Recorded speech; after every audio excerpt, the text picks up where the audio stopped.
Mirdita.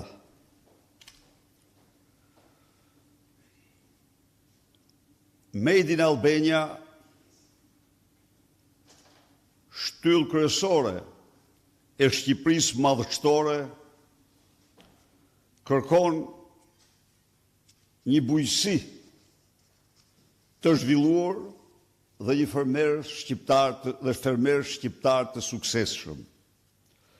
Bujqësia në Shqipëri këto 12 vite ka njohur rënje të madhe. Me firmosin e Ballkanit të hapur, mira e mira, ferma bujqësore dhe blegtorale në Shqipëri kanë falimentuar. Prodhimi bujqësor dhe blegtoral ka një rënje dramatike. Numri i krerëve të bagëtive është shtullur me 62% krahasuar me vitin 2013. Sot, 80% e prodhimeve bujqësore dhe blegtorale në tregun shqiptar vijnë nga importet. Bujqësia e cila punëson rreth gjysmë milioni shqiptar dhe jep 19% të prodhimit të brendshëm bruto merr si një mbështetje nga buxheti gjithsejt 0,19% të prodhimit të brendshëm bruto. Pra, disa herë më pak se vendet e rajonit dhe ndallim nga këto vende, shumica e fondit të parashikuar në buxhet për bujqësinë nuk shkon tek fermerët, por shpenzohet për administratën. Programi ynë për Shqipërinë madhështore në bujqësi bazohet në Made in Albania, rritjen e madhe të prodhimit bujqësor dhe blegtoral, mbështetjen e fuqishme për fermerët dhe suksesin e tyre. Për arritjen e këtij qëllimi, qeveria e koalicionit të Partisë Demokratike dhe Aleancës për Shqipërinë madhështore do të 1. Subvencionoj për çdo njësi prodhimi kokë, bagëti dhe fidan të mbjellë fermerët dhe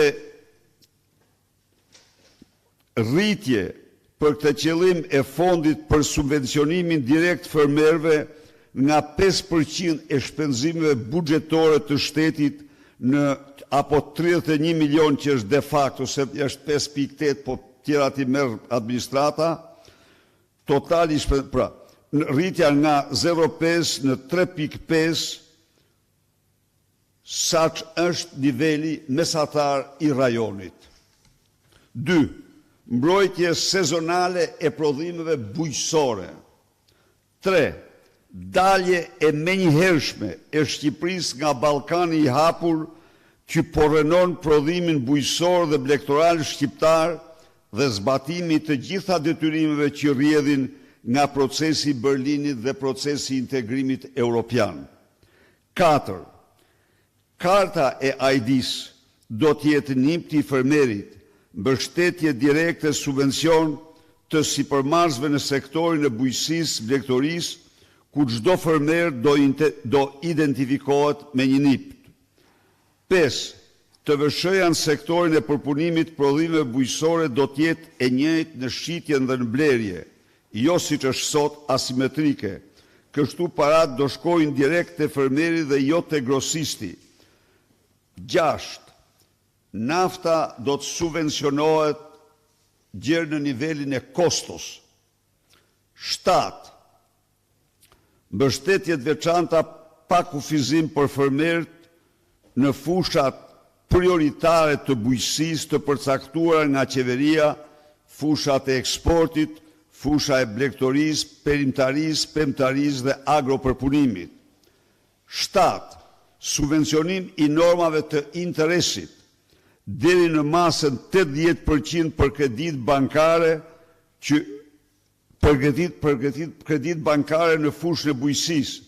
Kjo ndërhyrje është emergjente për rritje e injektimit paras në këtë sektor, nga totali portofolit të kredisë sot, aktualisht vetëm 1% e tij është e destinuar për bujqësinë në një kohë kur ky sektor dhe njëherë prodhon ose është përgjegjës për 19% të prodhimit bruto të vendit. 9.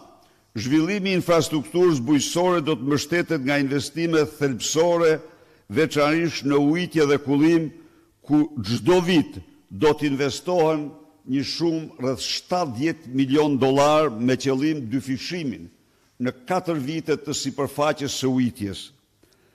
10. Krijimi i Agjencisë Studimit të Tregjeve dhe Orientimit të Fermerëve pranë Ministrisë së Bujqësisë ose pranë Kryeministrit, që të studiojnë tregun e brendshëm e të jashtëm të produkteve tona bujqësore dhe të bëjnë një orientim makro për fermerët shqiptar për çfarë dhe sa duhet të mbjellin. Kështu do zbuten shumë krizat e krijuara nga stoqet. 11. Mbështetje me grante dhe kredi të buta fermerëve dhe agropërpunuesve për futjen e teknologjive të reja në prodhim dhe përmirësimi i produkteve për futjen e produkteve të reja në prodhim dhe përpunimin e produkteve bujqësore, automatizmin, digitalizimin, blerjen e traktorëve, makinerive dhe pajisjeve të tjera për kryen e shërbimeve bujqësore. 12. Kompensim financiar me çmim dyshemet të tregut për stokun e prodhimit të shkaktuar nga shregullimet forta të tregut dhe incentivim për ngritjen e industrisë agroushqimore për absorbimin e këtij stoku dhe shmangjen e asgjësimit të këtyre produkteve. Kjo si mënyrë efektive për të shmangur falimentimin e fermerëve dhe braktisjen e zonave rurale. 13. Kryerja falas nga shtetit i analizave të tokës bujqësore dhe puseve të ujitjes të saj. 14.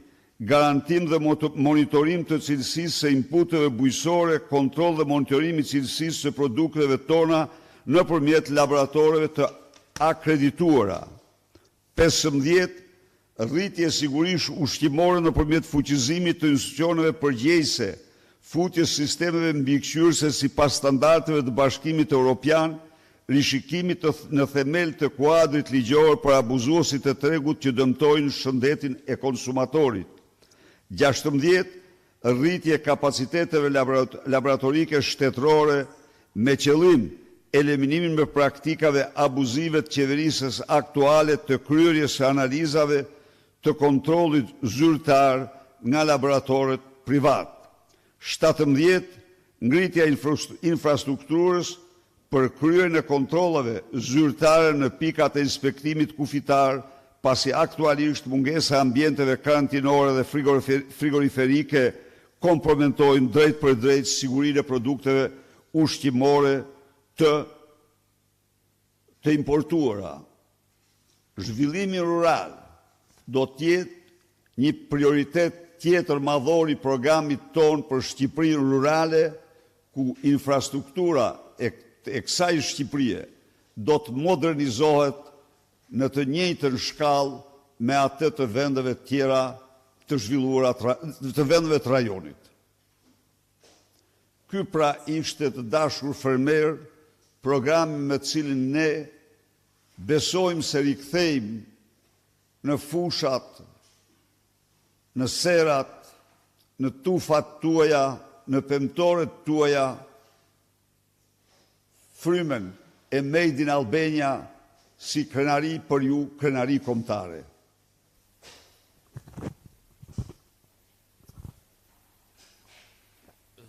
Zoti Berisha, kam vetëm një pyetje. Çfarë po paralajmëroni me Sherifi po vjen? Çfarë po paralajmëroni me Sherifi po vjen?